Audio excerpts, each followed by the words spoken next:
Namastê, muito boa noite a todos. Hoje, segunda-feira, nós nos encontramos às 19h30 para realizar a leitura do livro O Despertar da Consciência, que é um livro escrito por Neville Goddard. É uma coletânea este livro, e nós estamos no livro O Poder da Consciência, que é o quinto livro. Então, para quem quiser acompanhar as leituras, essas leituras, elas acontecem no Zoom, nós fazemos a gravação. E para quem queira participar dessas leituras, é só pegar o link que eu vou deixar aqui no descritivo, que eu deixo sempre nas minhas redes sociais, tá bom? Então, toda segunda nós nos encontramos para falar sobre a transformação que pode acontecer conosco quando conhecemos profundamente as escrituras, as palavras sagradas da Bíblia. Então, o Neville Goddard, ele traz para nós esse conhecimento maravilhoso sobre um entendimento que traz um despertar da consciência. E hoje nós vamos começar na página 453. Antes de nós iniciarmos a leitura, vamos nos conectar todos aqui presentes. Te vejo, Andréia, te vejo, Paty, te vejo, Selma, Elisa, Eliane querida, Selma, Érica, Cia, Simone. Eu estou aqui. E vamos fechar os nossos olhos e nos conectar com o nosso divino que habita em nosso ser. Vamos para os nossos mundos internos, adentrar nesse espaço sagrado que é só nosso, onde habita o nosso divino, nosso Deus, nosso Antaryami, ou o nome que assim você desejar. Ele habita em nosso coração espiritual. E abrindo as portas deste local sagrado, vamos adentrar e caminhar, ir ao encontro dele. Vamos sentindo esse aroma deste lugar. Pode ser do jeito que assim você desejar. Caminhando nesse espaço, logo ali.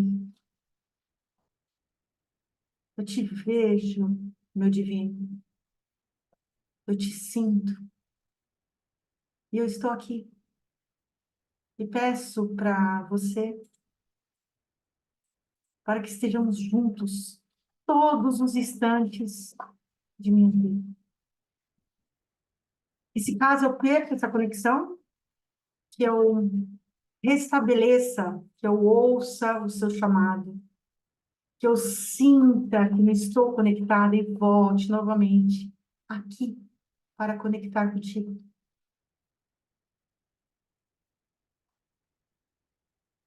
Vamos inspirar profundamente e abrir os nossos olhos.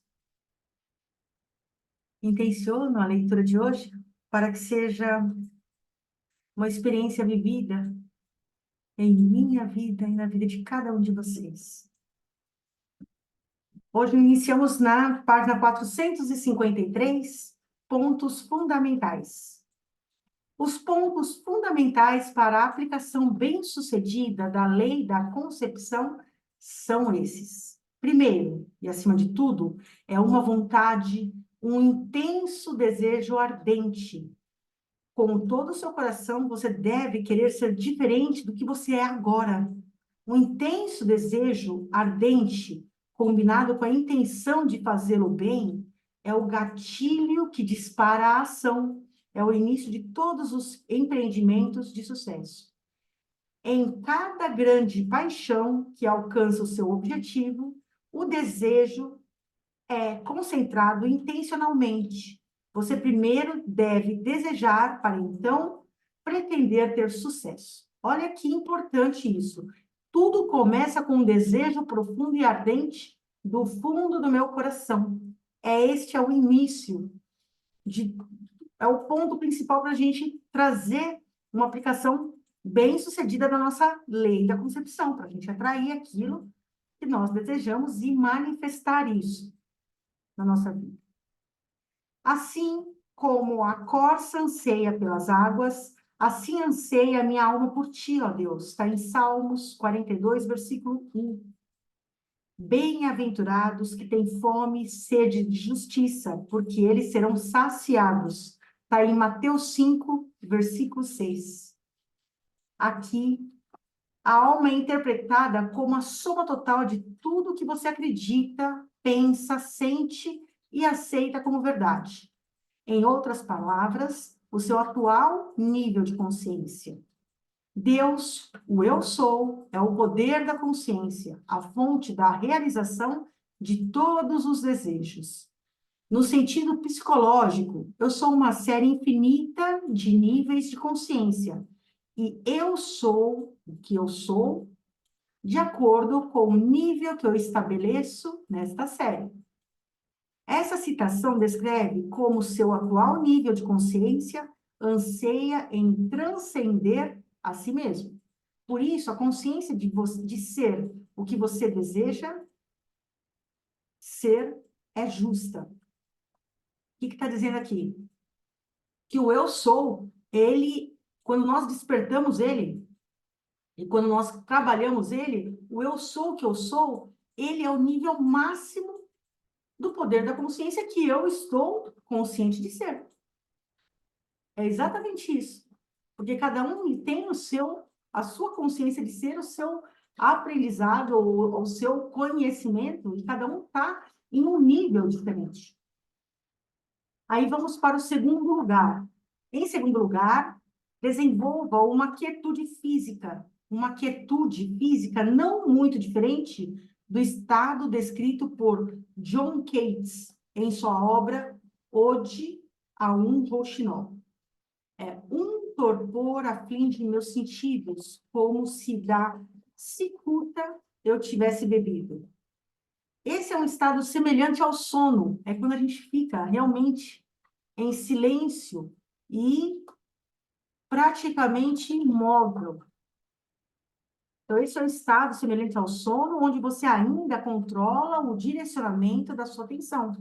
Você deve aprender a voluntariamente se induzir a esse estado, mas a prática me ensinou que ele é mais facilmente obtido após uma leve refeição ou quando você acorda de manhã, mas ainda com sono bastante para manter-se deitado.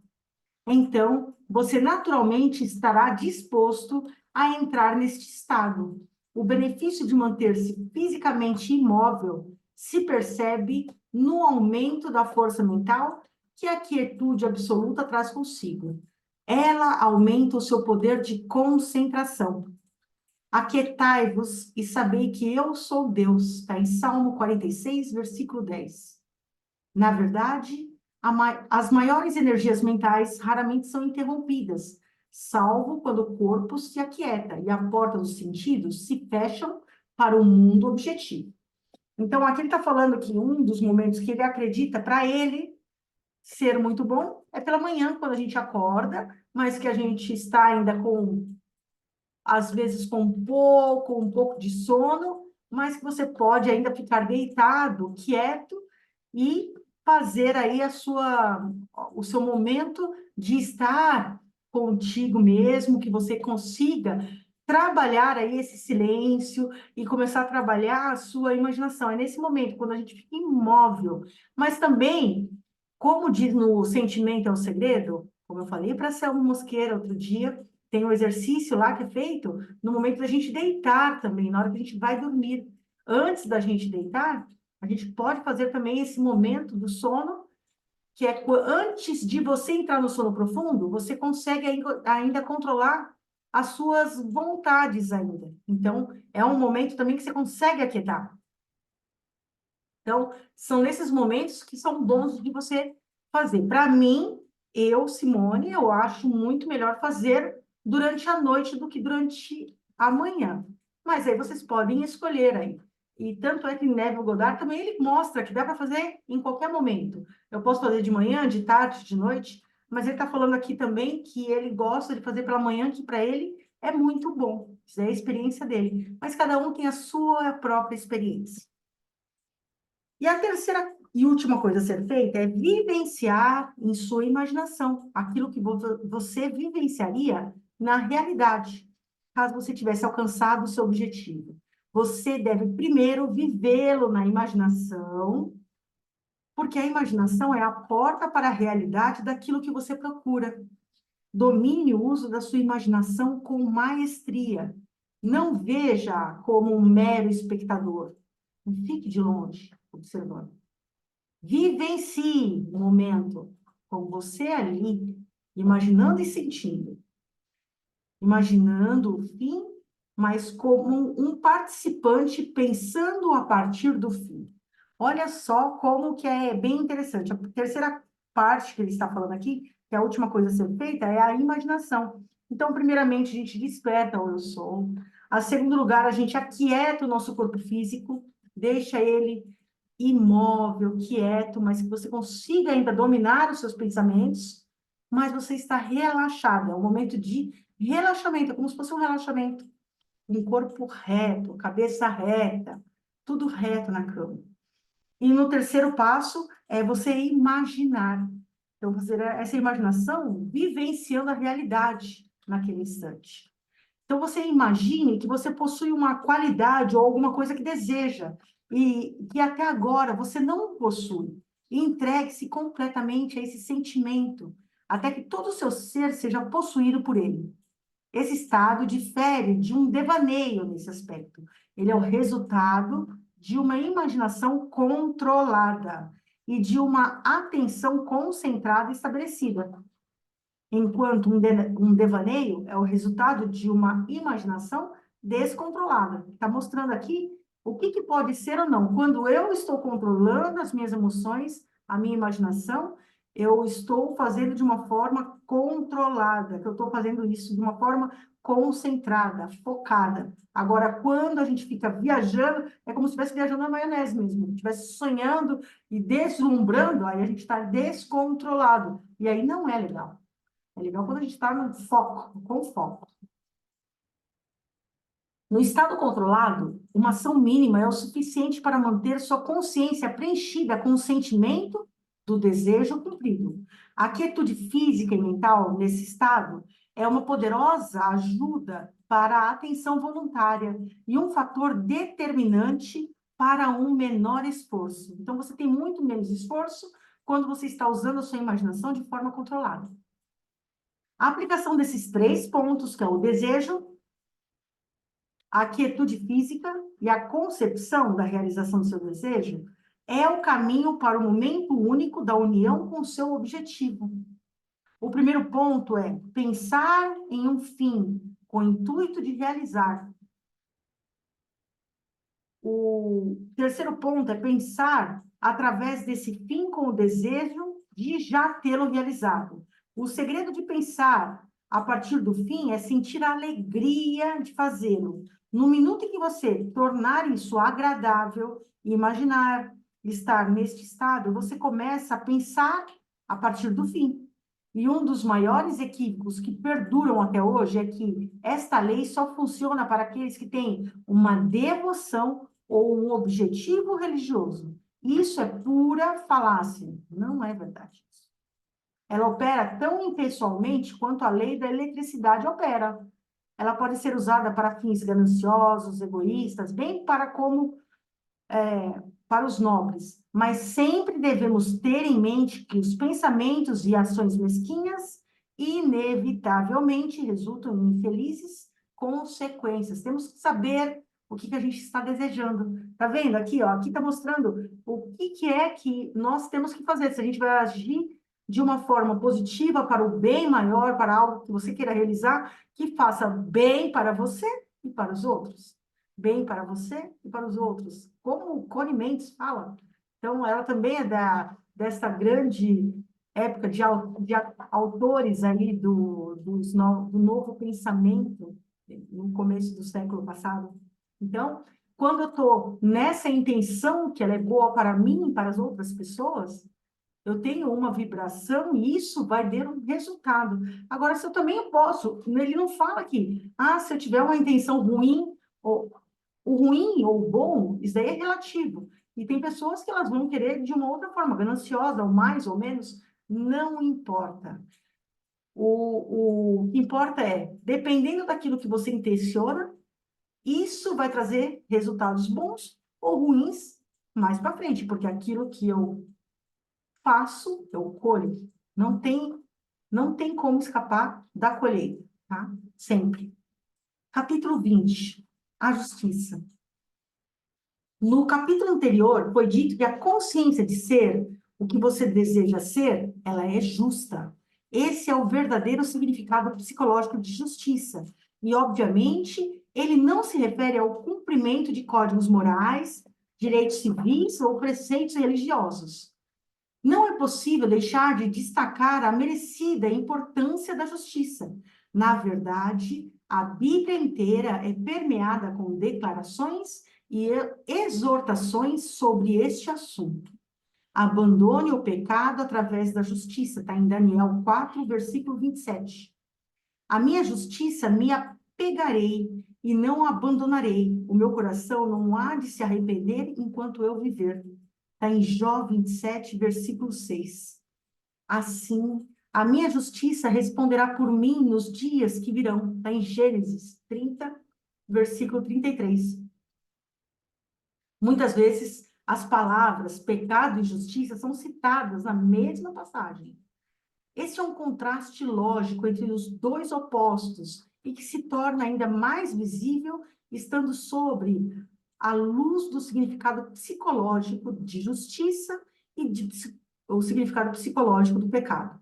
O pecado significa falhar em alcançar a marca da promessa, a marca do seu objetivo na vida, a marca do que foi estabelecido por você e para você. Não alcançar o seu desejo e não ser a pessoa que você deseja ser é pecado. Ter a consciência de que você é capaz de ser o que você deseja ser é justiça. E é uma questão de justiça e direito seu. Saber que você pode conceber ser tudo o que você quiser ser. Essa é uma lei imutável, os efeitos sucedem às causas. Somente através da justiça você poderá ser salvo do pecado. Tá vendo como é um tanto quanto diferente de tudo aquilo que nós aprendemos durante uma boa parte da nossa vida, o que é pecado, o que é justiça? Há um equívoco generalizado sobre o significado de ser salvo do pecado. O exemplo a seguir será suficiente para demonstrar este mal-entendido e para estabelecer a verdade. Uma pessoa que viva na extrema pobreza pode acreditar que, por uma determinada doutrina religiosa ou filosófica, ela poderá se salvar do pecado e que sua vida, como resultado, melhorará. Se, no entanto, ela continuar a viver permanecendo sempre no estado de pobreza. É óbvio que isso, o que ela acredita, não é verdade e que, de fato, ela não está salva de nada. Porém, por outro lado, ela pode ser salva pela justiça. O uso bem-sucedido da lei da concepção teria um resultado inevitável de uma mudança real em sua vida.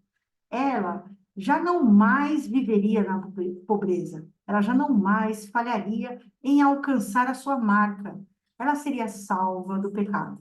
Por isso eu vos digo que, se vossa justiça não exceder a dos escribas e dos fariseus, de modo algum entrarei no reino dos céus. Está em Mateus 5, versículo 20. Escribas e fariseus representam aqueles que são influenciados e conduzidos pelas aparências externas, pelas regras e costumes da sociedade onde vivem, pelo desejo vaidoso de ser bem visto pelos outros homens. A menos que este estado de espírito seja excedido, ultrapassado, a sua vida será uma vida de limitação, de fracassos em alcançar os seus desejos. Você perderá a sua marca, estando no pecado.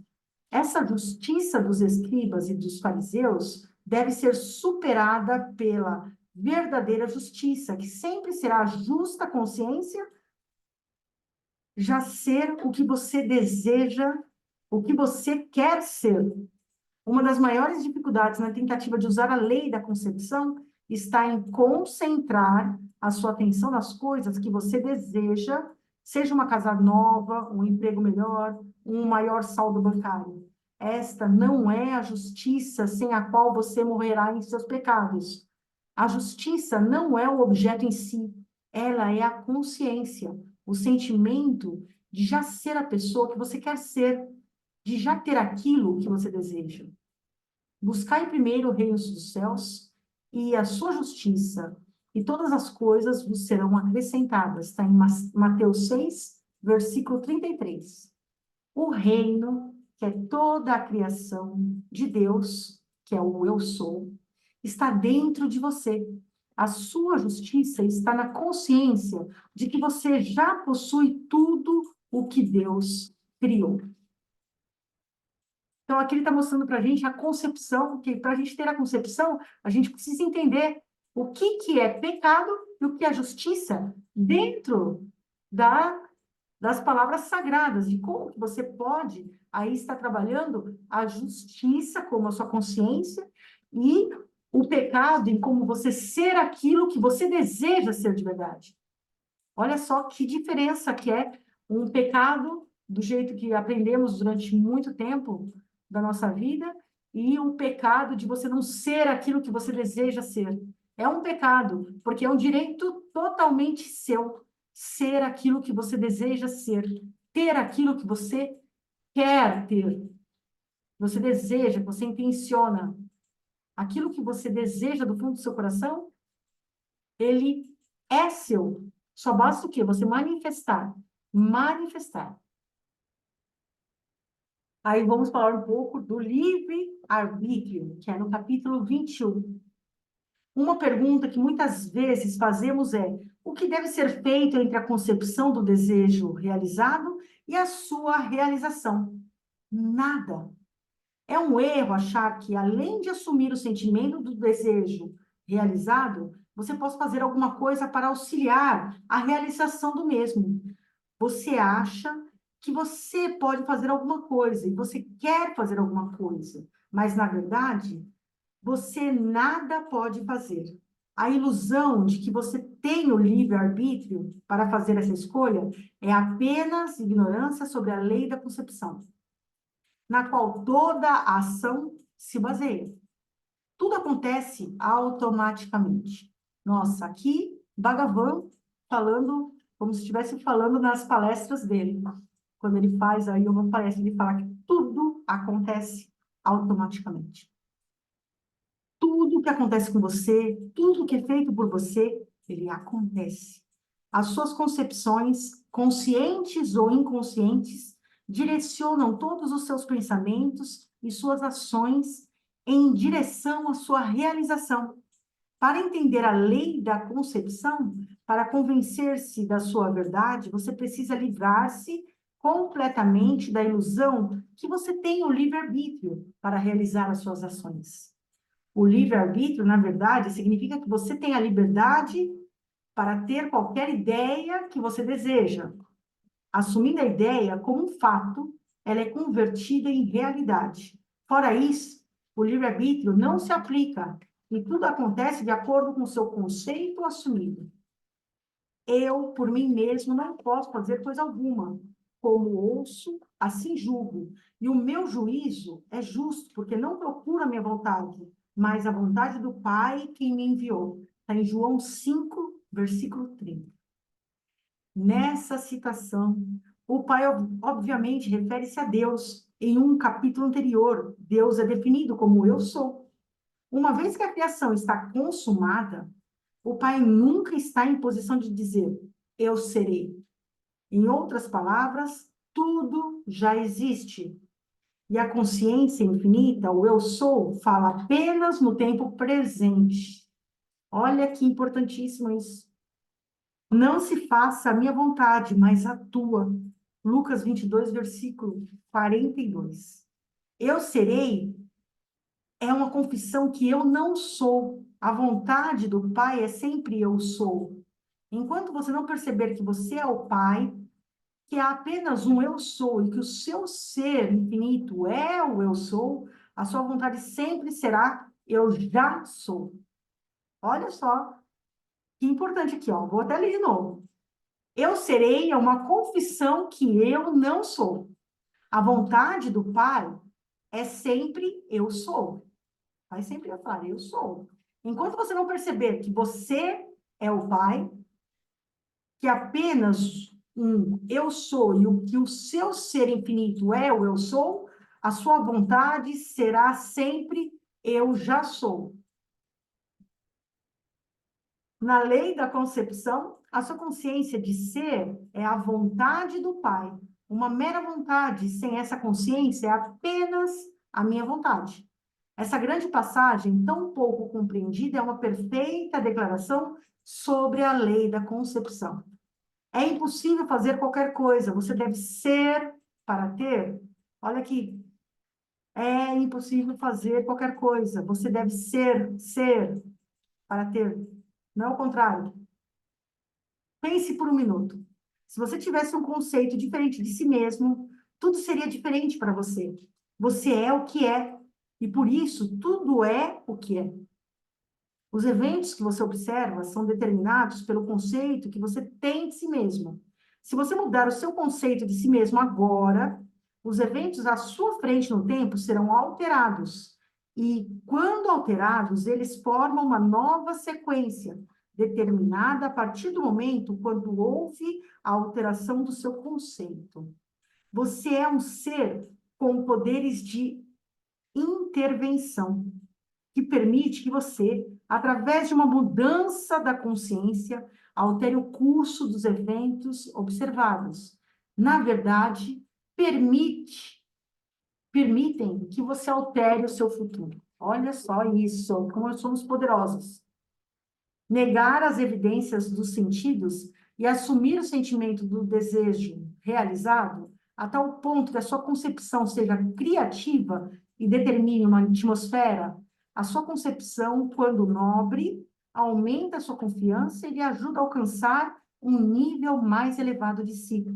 Se, por outro lado, o seu conceito for indesejável, ele lhe gera dificuldades e antecipa a sua decadência. Assim como os pressupostos desejáveis criam uma atmosfera harmoniosa, do mesmo modo, os sentimentos de dificuldades e amargura geram ambientes difíceis e amargos. Finalmente, irmãos, tudo que for verdadeiro, tudo que for honesto, tudo que for justo, tudo que for puro, tudo que for amável, tudo que for de boa fama, se alguma virtude há, ou se algum louvor existe, seja isso o que ocupe o vosso pensamento. Está em Filipenses 4, versículo 8. Isto significa fazer com que as suas concepções sejam mais elevadas e mais nobres e mais felizes. Não há melhor momento para começar isso do que agora. O agora é sempre o momento mais oportuno para eliminar todos os seus conceitos indesejáveis e para concentrar-se apenas no que é bom.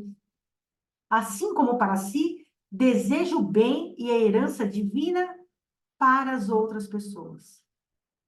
Veja só o bem que elas possuem, o bem que há nelas. Extraia o melhor das pessoas para confirmar e reafirmar a sua sincera concepção do bem que há nelas. E você será um profeta e curador para elas, pois uma realização inevitável aguarda por todas as concepções persistidas.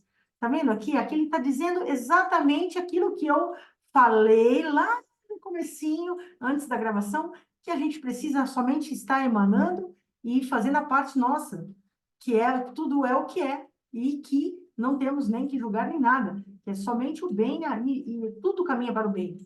E é dessa forma que temos sempre que estar com o nosso pensamento. Aquilo que você consegue pela convicção, você nunca conseguirá pela força.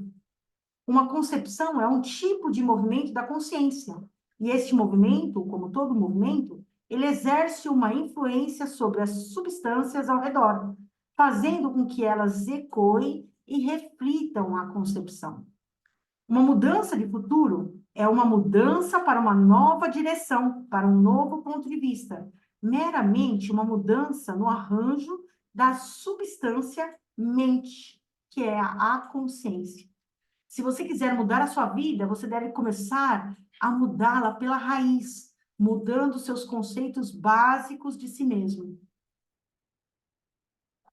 Uma mudança externa torna-se membro de organização. Uma mudança externa torne-se membro de organizações, de grupos políticos, entidades religiosas. Isso não é o suficiente. A questão é bem mais profunda. A principal mudança deve acontecer em você, em seu próprio conceito de si. Você deve assumir que você é o que você quer ser e se manter isso em mente, pois a realidade da sua concepção se desenvolve independentemente das circunstâncias que o cercam. E ela fará carne se você persistir no sentimento da realização do desejo. Quando você sabe que as concepções, quando persistidas, se constituem em fatos, então os eventos que parecem aos não iniciados meros acasos serão vistos por você como efeitos lógicos e inevitáveis da sua concepção. Então, nada mais está dizendo aqui que a gente precisa estar vestindo, agindo, pensando o tempo todo como a gente deve, como a gente quer ser, como a gente já não é o quer ser, é você agindo, já sendo isso naquele instante. O seu pensamento tem que já estar ser para ter, é ser, primeiro ser. É isso que a gente precisa sempre estar trabalhando bastante. E quando a gente assume isso, você, independente do que está vindo ao redor, pode estar tendo caos. O caos pode estar acontecendo. Você não enxerga o caos, somente veja aquilo que você deseja. E aquilo tudo ao seu redor, ele muda. Ele muda. A coisa mais importante em se ter em mente é que você tem livre-arbítrio na escolha de suas infinitas concepções, mas nenhum poder para determinar as condições e eventos que elas geram. Você nada pode criar, mas suas concepções determinam que parte da criação você vivenciará. Eu acho que já temos bastante aqui para a gente trabalhar por hoje. Então, vamos encerrar a nossa leitura de hoje. Então, agradeço imensamente a nossa leitura. Para quem quiser acompanhar, a leitura acontece toda segunda-feira, às 19h30, e eu vou deixar aqui o link para entrar nas minhas redes sociais e você poder participar também gratuitamente e participar da nossa parte que nós fazemos o nosso compartilhar. Então, gratidão imensa a todos e até a próxima segunda.